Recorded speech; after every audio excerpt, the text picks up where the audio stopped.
নমস্কার বন্ধুরা, আজকে দুপুরে লাঞ্চের থালি সাজিয়ে নিই। চলুন দেখিয়ে দিই আজকে লাঞ্চের থালিতে কি মেনু রাখলাম।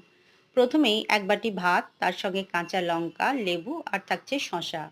আর বেগুন ভাজা করেছি, বেগুনগুলো ছোট ছোট করে কেটে ভেজে নিয়েছি। এরকমভাবে বেগুন ভাজলে তেল কিন্তু খুব কম লাগে। আর আজকে আছে মুগ ডাল, পাতলা করে মুগ ডাল করেছি, এক বাটি নিয়ে নেব। তার সঙ্গে আছে এই সিজনে প্রথম ভেন্ডি, ভেন্ডি আলু সোয়াবিন দিয়ে একটা তরকারি করেছি, সেই তরকারি এক বাটি নিয়ে নেব। আর মাছের মধ্যে আছে রুই মাছ, পেঁয়াজ লঙ্কা দিয়ে ভেজেছি।